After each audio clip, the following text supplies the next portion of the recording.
ये पिछले 9 महीने जब हम लॉकडाउन में हम सब लोग फंस गए थे, तो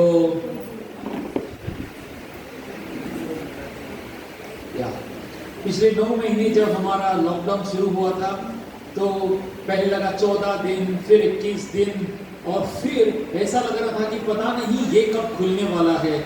और हमारी ख्वाहिश यही थी और हमारी चाहत ही थी, हम लोगों ने ये ऐलान भी किया आपस में, क्रिसमस तो मिलकर मनाएंगे। हालेलुया। और प्रभु ने हमें अनुमति दी, प्रभु ने हमें मौका दिया कि हम तंदुरुस्त होकर इस दिन को हम जश्न मना सके। क्यों नहीं, एक जोरदार ताली यीशु मसीह को। थैंक यू लॉर्ड, धन्यवाद प्रभु, धन्यवाद यीशु। ओके, तो आज जो हम लोग क्रिसमस के बातों पर हम चर्चा करेंगे, मैं कुछ शास्त्र से पढ़ना चाहूँगा और फिर उसमें से कुछ कहानी बताऊँगा। उस कहानी में से हम कुछ बातों को अपने जीवन के लिए लेना चाहेंगे। ओके बच्चे लोग, आपका प्रोग्राम हम बाद में करेंगे, आप बिंदास यहाँ पर बैठ जाएं, आपका कार्यक्रम बाद में होगा, आप लोग बैठ जाओ अभी। यस प्लीज, वेरी गुड, ठीक है। ओके, अगर आपके पास शास्त्र है तो लूक की किताब 2:1 की तरफ हम मुड़ेंगे। लूक 2:1 से लेकर मैं पढ़ूंगा, ठीक है। नए नियम में लूक की किताब, ये डॉक्टर ल्यूक थे जिन्होंने ये किताब लिखी थी और एक मकसद से लिखी थी। हम किसी और के दिन इस मकसद को देखेंगे, लेकिन इस वक्त लूक की किताब 2:1 से लेकर मैं पढ़ूंगा। उन्हीं दिनों अगस्तस कैसर की ओर से एक आज्ञा निकाली कि सारे रोमी जगत के जनगणना की जाए। यह पहली जनगणना थी। यह उन दिनों में हुई थी जब सीरिया का राज्यपाल किरियानियुस था। सो गणना के लिए हर कोई अपने अपने नगर गया। यूसुफ भी, क्योंकि वह दाऊद के परिवार एवं वंश से था, इसीलिए वह भी गलील के नासरत नगर से यहूदिया में दाऊद के नगर बैतलहम को गया। वह वहां अपनी मंगेतर मरियम के साथ, जो गर्भवती भी थी, अपना नाम लिखवाने गया था। ऐसा हुआ कि अभी जब वे वहीं थे, मरियम का बच्चा जन्मने का समय आ गया और उसने अपने पहले पुत्र को जन्म दिया। क्योंकि वहाँ सराय के भीतर उन लोगों के लिए कोई स्थान नहीं मिल पाया था, इसीलिए उसने उसे कपड़ों में लपेटकर चरनी में लेटा दिया था। आओ प्रार्थना करें, प्रभु से मदद मांगे। पवित्र आत्मा, हम धन्यवाद देंगे प्रभु, इस सुबह को प्रभु जैसे हम इकट्ठा हुए हैं, आपने हमारे प्रभु यीशु मसीह को धरती पर जन्म देते हुए आप वहाँ पर हाजिर थे।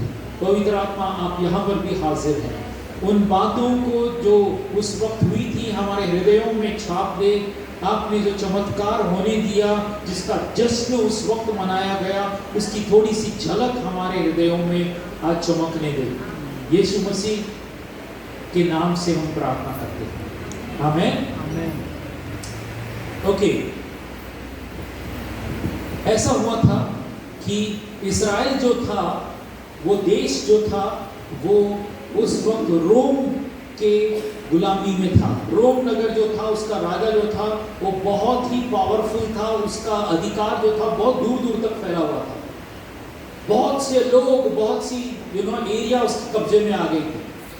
तो उसने तय किया कि अब हमारे पास कितने लोग हैं, काउंट करते हैं, ठीक है, जनगणना करते हैं। हमारे यहाँ पर जनगणना को क्या बोलते हैं?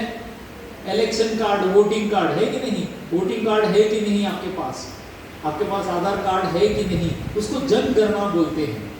गिनती लगाई जाती है। तो उस वक्त भी ये गिनती शुरू हुई और उन्होंने आदेश दिया कि जो जो जिस जिस गांव से है, अपने अपने गांव में वापस चले जाए।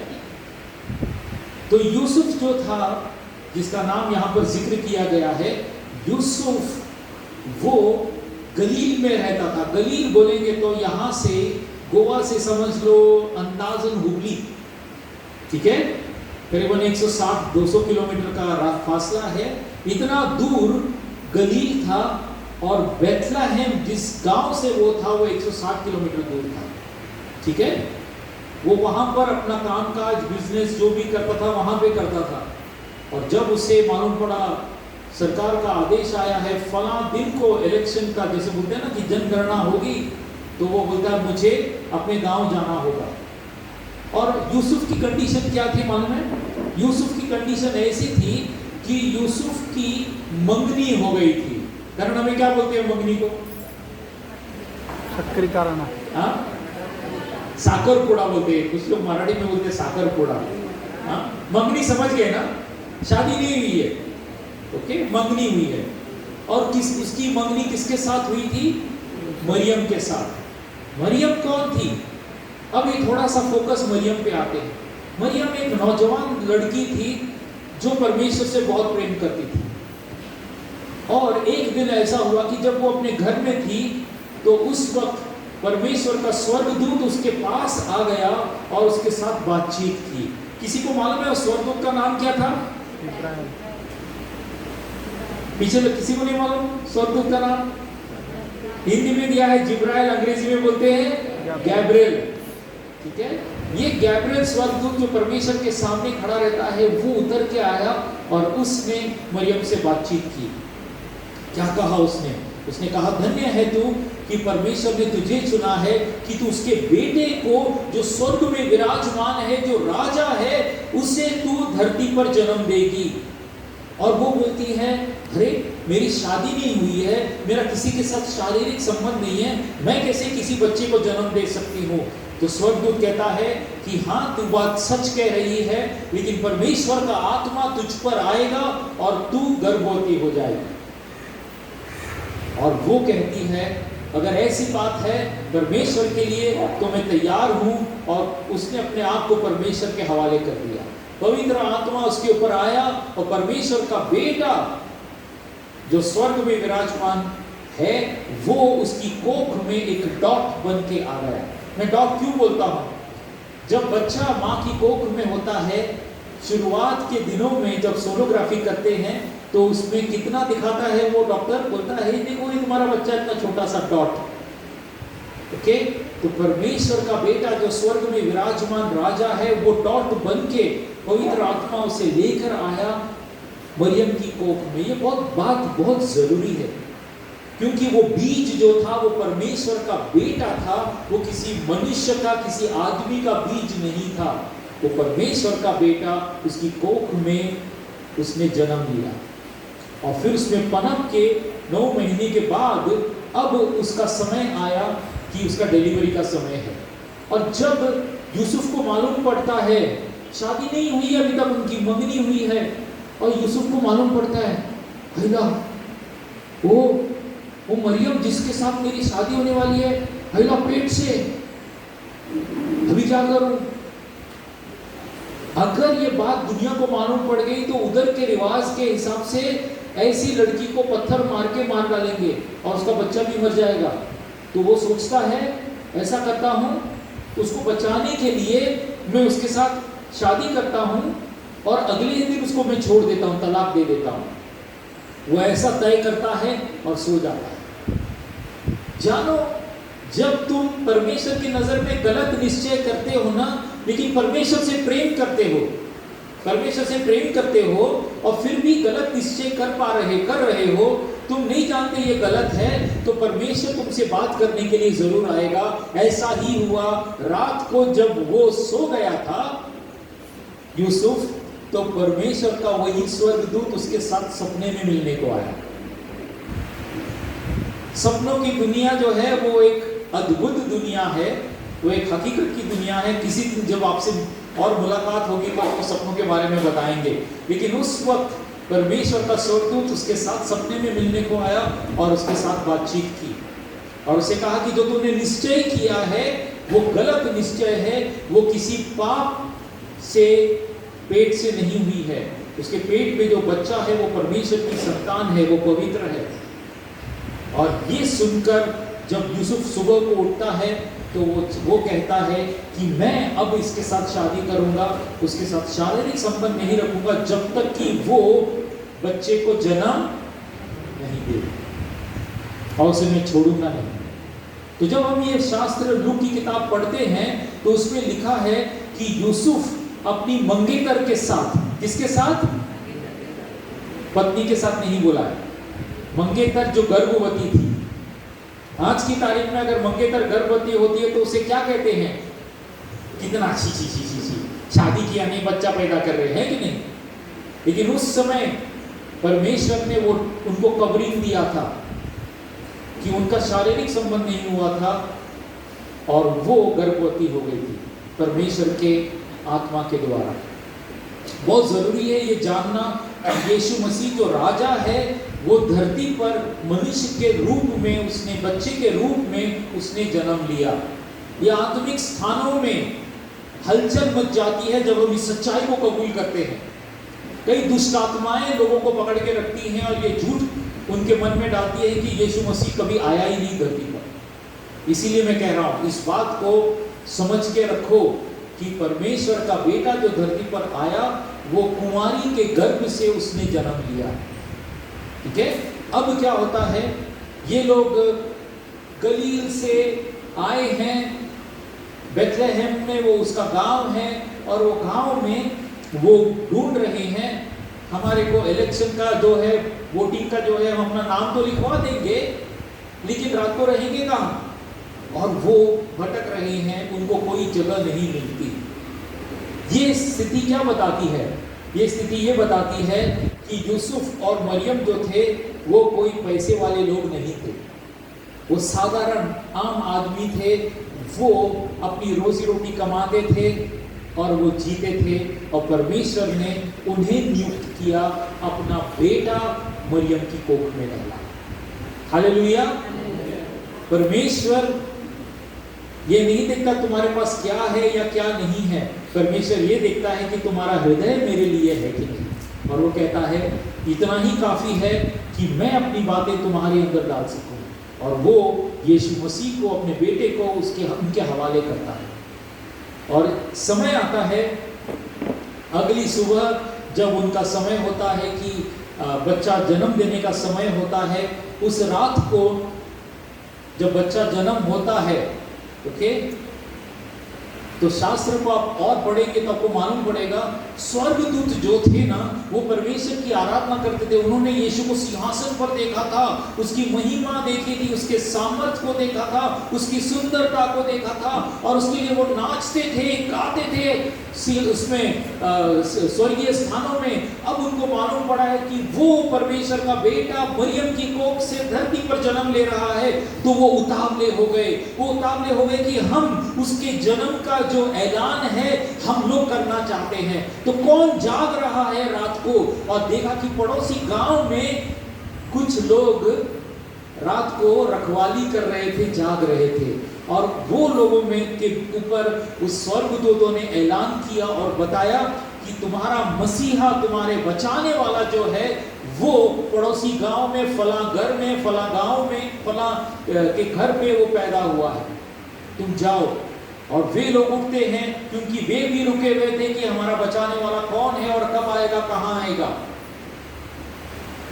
वे जाते हैं पड़ोसी गांव में। उसी तरह से कुछ 3 बुद्धिमान लोग थे जिसके बारे में शास्त्र में लिखा गया है। ये पिछले 2 साल से उन्होंने सुना था कि परमेश्वर का बेटा जो है वो धरती पर कदम रखने वाला है, वो आने वाला है। कहां पर आएगा, उन्हें एक तारे के द्वारा उनका डायरेक्शन मिल रहा था। पिछले 2 सालों से कितनी दूर से वे ढूंढ रहे थे। 2 साल तक काम काज छोड़ दिया। 2 साल तक उन्होंने 3 चीजें ली, क्योंकि वो प्रभु के दीवाने थे, और वे ढूंढते ढूंढते ढूंढते ढूंढते उस दिन, उन समयों में वो वहां पर पहुंचे। उनकी कहानी कभी और बताएंगे, लेकिन वो 3 बुद्धिमान लोग वहां पर आए और उन्होंने वहां पर लाकर हर एक ने अपनी भेंट चढ़ाई। उन भेंटों में 3 भेंटें जो है मैं इस वक्त बताना चाहूंगा। एक ने सोना लेकर आया, गोल्ड, ओके, क्या बोलते हो आप लोग कन्नड़ा में, क्या बोलते हो? भंगार। हिंदी में भंगार बोला तो एकदम गंदा, लेकिन कन्नड़ा में भंगार बोला तो सोना। हाँ, उत्तम चीज, ओके, प्योर पवित्र चीज सोना। ओके, सोने का एक और मतलब है वो ये बोलते हैं कि राजा महाराजाओं का जो बोलते हैं ना अधिकार से लोग भरे रहते हैं, उसका मतलब वो है सोने का मतलब। वो सोना लेकर आते हैं। पिछले 2 साल से वो सोना लेकर ढूंढ रहे हैं, कहाँ है परमेश्वर का बेटा, हम उसे वो आदर और महिमा देने के लिए ढूंढ रहे हैं। दूसरा उनके हाथ में था, अंग्रेजी में शब्द है फ्रैंकिनसेंस, हिंदी में है सुगंधित वस्तु। जो आप कैसे कुछ धूप कैसे जलाते हो तो सुगंध आती है, ओके, वो बहुत ही महंगी सुगंध की चीज वो लेकर ढूंढ रहे थे परमेश्वर के बेटे को। और इस सुगंध का मतलब ये है कि जब हम परमेश्वर की आराधना करते हैं, जब हम प्रार्थना करते हैं, तो ये स्वर्गीय स्थानों में परमेश्वर के नाक में एक जो हमारी प्रार्थनाएं जो हैं अच्छी सुगंध की तरह जाती हैं। हालेलुया।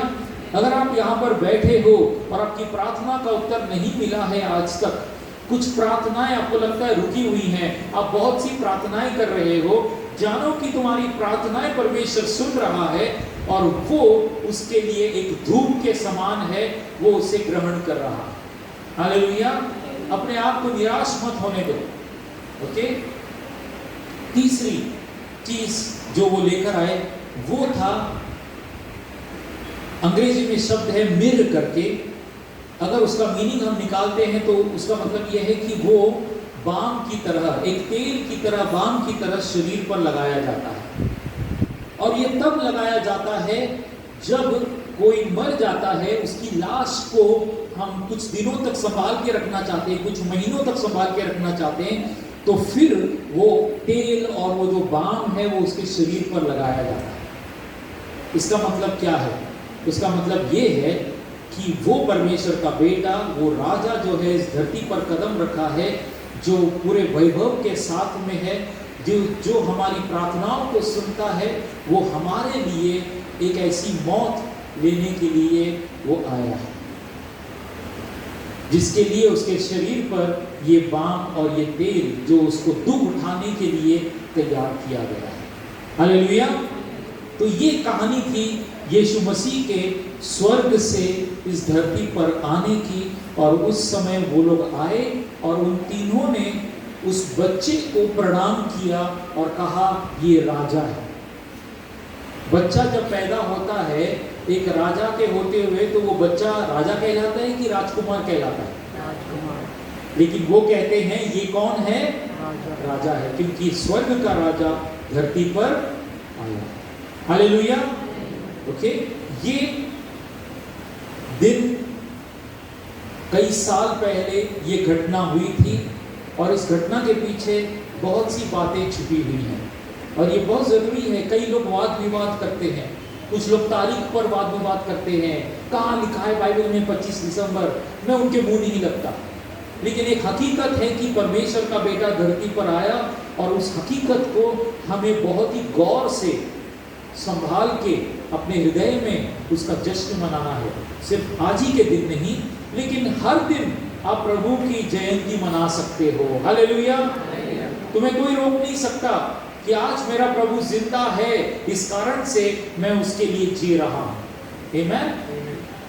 एक दो बातें इस कहानी में से मैं बताना चाहूंगा।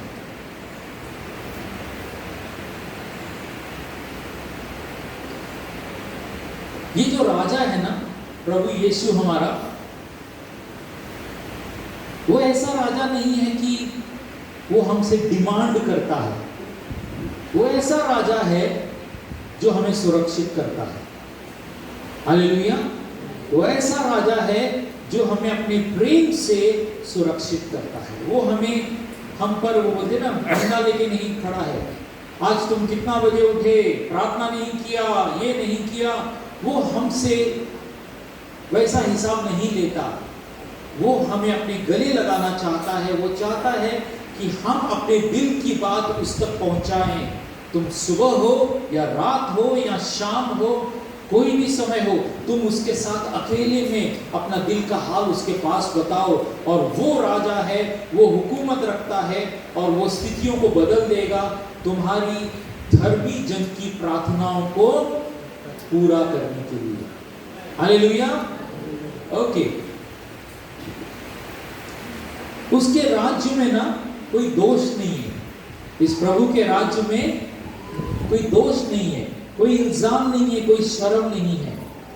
उसके राज्य में चंगाई है, उसके राज्य में आशा है, क्योंकि हम लोगों को वो अनंत काल के लिए ले जाने वाला है। किसके लिए? अनंत काल के लिए। हमारा जब धरती का सफर पूरा होगा ना, जब हम शरीर में अपना सफर पूरा करेंगे, तो हम जिन्होंने उस पर विश्वास किया है, जिन्होंने उससे माफी मांगी है, अपने गुनाहों को क्षमा को कबूल किया है, वे लोग उसके सामने, सिंहासन के सामने डायरेक्ट प्रकट होंगे, और वो हमें एक दिन नया शरीर देगा। उसने हमारे लिए बहुत कुछ रखा है, पुरस्कार, और वो पुरस्कार हम इसीलिए देगा कि हम उसके विश्वास रख के उसकी आज्ञाओं का पालन जब हम यहाँ पे करते हैं। आमीन। अब एक आखिरी बात नौजवानों के लिए बहुत जरूरी है। कितने नौजवान हैं, जरा हाथ ऊपर करके दिखाएं। वेरी गुड, बहुत अच्छा। जब आपकी शादी का टाइम आएगा तो आपका ज्यादा से ज्यादा समय किस पे जाएगा? हाँ, कुछ लोग बोल रहे हैं शॉपिंग करने के लिए, कुछ लोग बोलते हैं वो अपना शादी के दिन, एक दिन 2 दिन पहले मेहंदी पार्टी, वो पार्टी, ये होगा, उसको बुलाए कि नहीं, इसको कार्ड दिया है कि नहीं, अरे वो खाने वाले को बराबर से खाना ऑर्डर किया है कि नहीं, हाँ, हॉल डेकोरेट हुआ है कि नहीं। ओके, और दूल्हा और दुल्हन आपस में लेट रात तक बातें करते रहेंगे। क्या बोला उसने, फिर ऐसा हुआ, फिर ऐसा हुआ, अच्छा ठीक है, हाँ सही है कि नहीं? नहीं, मैं अपनी दुनिया की बात तो नहीं कर रहा हूँ, तुम्हारी दुनिया की बात कर रहा हूँ, है ना। हम भी इसी दुनिया में रहते हैं। और हम यीशु के पास कब जाएंगे? जब ये चल रहा है ना, उस टाइम पे अगर टेलर ने बोला मैं कपड़े जो है ना नहीं पहुंचा सकता, तब क्या होगा? तब क्या करोगे? तब सब कुछ ट्राई करने के बाद किसके पास जाओगे? यीशु, कुछ तो कर। मैं सही बोल रहा हूं कि नहीं? हंस रहे, वेरी गुड। तो आप मेरी बात को समझ रहे हो? ओके, अगर आपने खाने का बंदोबस्त किया है और आपने खास आइटम मंगाया है, फिश का खास आइटम मंगाया है, और केटरर वाले ने बोला आपका ये केटरिंग में ये फिश मैं जरूर दूंगा, और उस सुबह को मच्छी मार्केट में वैसा वाला फिश, तब आप क्या करोगे? आप बोलोगे यीशु कहीं से भी करके समुद्र से मछली को सीधा मार्केट में बेच, है कि नहीं? हम तब उस वक्त यीशु को याद करते हैं। हम अपने बेहतरीन समय में भी, मैं आपको इल्जाम नहीं लगा रहा हूं, मैं आपसे कह रहा हूं कि जब हम अपने जीवन के बेहतरीन समयों में आते हैं और वहां पर भी जब कुछ हलचल मचती है, तब हम क्या करते हैं? हम इस प्रभु को बुलाते हैं, और प्रभु क्या बोलेगा? अभी आया मेरे पास, चल मैं नहीं करता। ऐसा करेगा वो? नहीं। वो कहेगा कि तुम मेरी मर्जी से शादी कर रहे हो, उस कारण से मैं भी तुम्हारी शादी में जश्न मनाने के लिए तुम्हारी कमी घटी को मैं पूरा करूं। हालेलुया। तो जिनकी शादी नहीं हुई, एक जोरदार ताली यीशु मसीह को बजाए।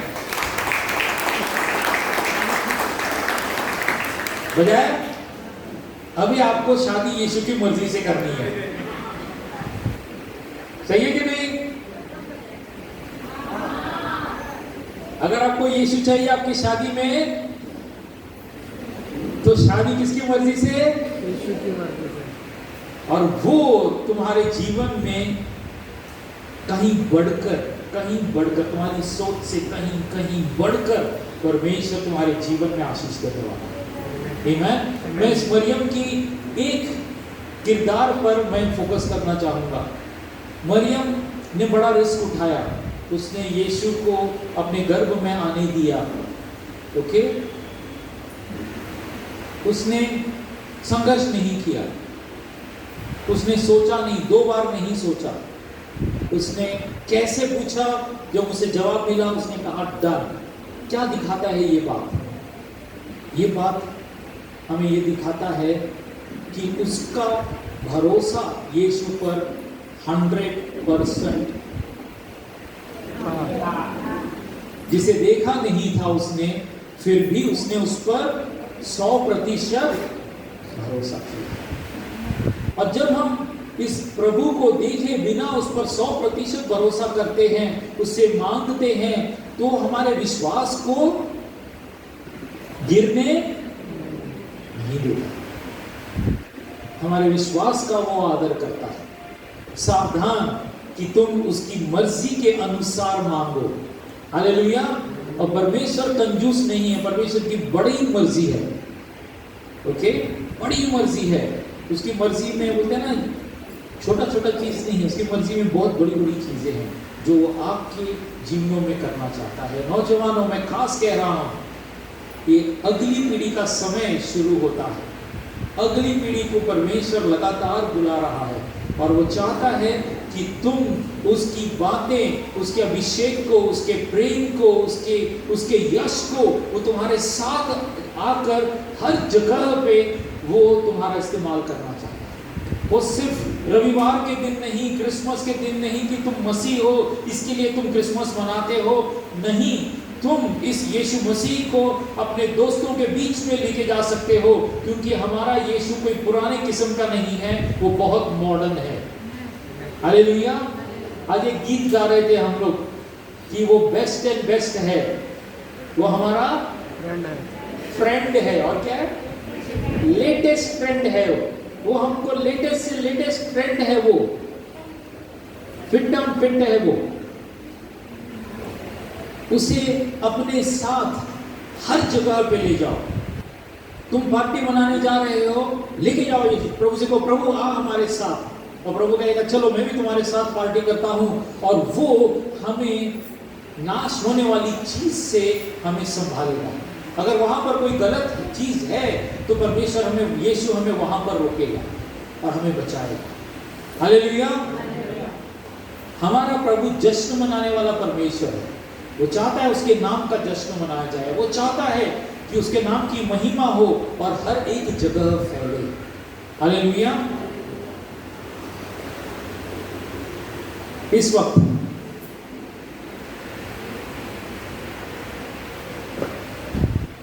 यूसुफ के चरित्र पर 2 बातें मैं बताऊंगा। यूसुफ का चरित्र कैसा था, वो किरदार हैं इस कहानी में जिन पर यीशु ने भरोसा किया। मरियम के विषय में बता दिया, आखिरी बात यूसुफ के विषय में।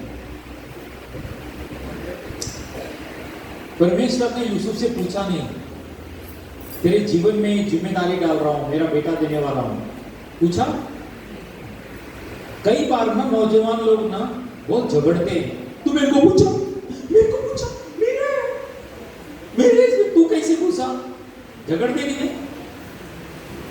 तुम्हारा राज्य को छोड़ दो भैया, किसके राज्य को आने दो? परमेश्वर के राज्य को।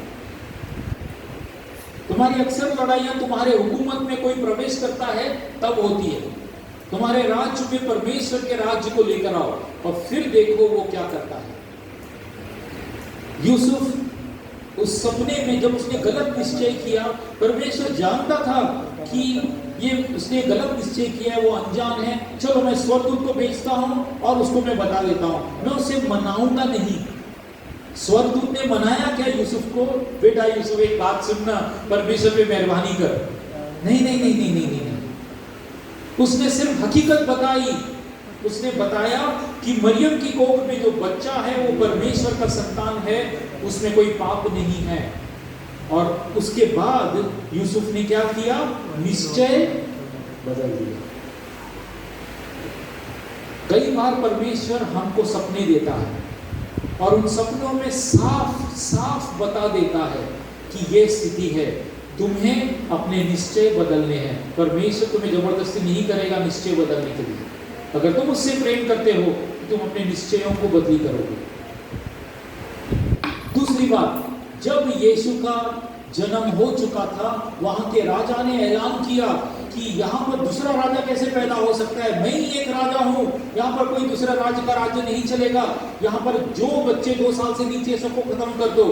वो राजा ने जो ऐलान किया, उसके ऐलान से पहले परमेश्वर ने फिर से यूसुफ को सपना दिया और बोला, यूसुफ अपने बेटे को ले और अपनी पत्नी को ले और इस राज्य से फॉरेन चला जा, बाहर चला जा, मिस्र देश में चला जाओ, जब तक मैं नहीं बुलाऊं वापस नहीं आना। यूसुफ ने बोला, क्यों क्यों क्यों, अभी यहाँ पे आए यार, इतना दिन से वहां से इधर आए, अभी यहाँ से तू क्या क्या कर रहा है, क्या परमेश्वर बचा नहीं सकता मुझे? नो आर्ग्यूमेंट्स परमेश्वर के साथ, कुछ आर्ग्यूमेंट नहीं। जी हुजूर, प्रभु जो आपने कहा वैसा ही करूंगा। परमेश्वर ने उसके हृदय को जाना था, उसके अनुसार परमेश्वर उसके साथ बातें करता था। और जब परमेश्वर ने यूसुफ को आज्ञा दी, उसने वैसी आज्ञा निभाई और फिर कई सालों के बाद परमेश्वर ने कहा यूसुफ से, अपनी पत्नी और बच्चों को लेकर वापस तुम इस्राएल में आ जाओ। और आप जानते हैं कहानी यीशु की, 12 साल के बाद यीशु के बारे में लिखा गया है। फिर यीशु ने 30 साल के बाद बपतिस्मा लिया। मैं आपको यहाँ पर चैलेंज करके छोड़ना चाहता हूँ, क्या हम प्रार्थना में समय में हम जानते हैं सही क्या है? क्या हम परमेश्वर का हाथ मोड़ने की कोशिश करते हैं? तो हम घंटों समय बिताएंगे प्रार्थना करते हुए, लेकिन परमेश्वर का हाथ नहीं मोड़ सकते। और कई बार हम परमेश्वर की मर्जी को हाँ बोलेंगे और वो 1 मिनट की भी प्रार्थना नहीं होगी, और तुम देखोगे स्वर्ग का सामर्थ्य तुम्हारे ऊपर आता है, क्योंकि तुमने परमेश्वर को हाँ बोला है। तुम्हारे साथ संघर्ष करना नहीं पड़ेगा, घंटों प्रार्थना नहीं करनी पड़ेगी, तुम्हें सिर्फ और सिर्फ उसकी मर्जी में अपनी मर्जी दे देनी है। कहना है, हाँ प्रभु मेरी मर्जी नहीं लेकिन। यूसुफ और मरियम का चरित्र वो था, इस कारण से परमेश्वर ने अपने संतान को उसके कोख में रखा, और परमेश्वर फिर से चाहता है कि अब उसका बेटा फिर से आने वाला है। जब वो आएगा तो आसमान में सब लोग देखेंगे, और जितनों ने विश्वास किया है वो उठाए जाएंगे उसके साथ। आसमान में यीशु के साथ मुलाकात होगी। तुम क्या चाहते हो, तुम्हारे दोस्त यहाँ पे रह जाएं, तुम अकेले ही चले जाओ, तुम्हारे रिश्तेदार रह जाएं? नहीं। इसीलिए यीशु ने नियुक्त किया है हमें कि हम उसके बारे में, उसने जो हमारे हृदयों में किया है उसकी गवाही हम औरों को दे, ताकि वो सारे लोगों को एक साथ ले जा सके। Hallelujah, hallelujah.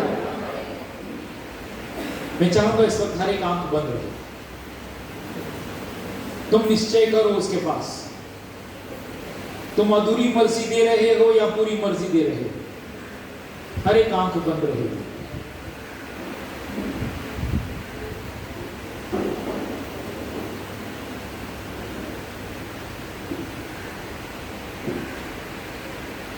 मैं पवित्र आत्मा से विनती करूंगा कि वो आपके सामने अपनी मर्जी लेकर आए, और जैसे ही वो लेकर आएगा उसे ना नहीं कहना, वो रुठ जाएगा। पवित्र आत्मा, हम तुझे अनुमति देते हैं, हम तेरा स्वागत करते हैं। हाँ पवित्र आत्मा, तेरे लोग तेरी मर्जी करने के लिए उतावले हैं। हर एक को प्रभु उनके मनों में हमारे प्रभु की बात को छाप दे प्रभु।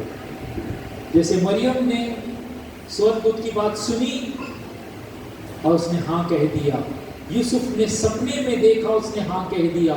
इस वक्त प्रभु ये तेरे लोग तुझे हाँ करने के लिए तैयार हैं। तेरी मर्जी परमेश्वर इनके हृदयों में उंडेल दे,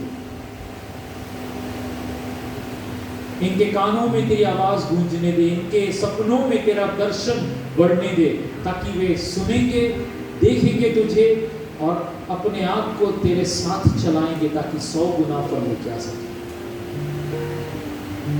धन्यवाद यीशु।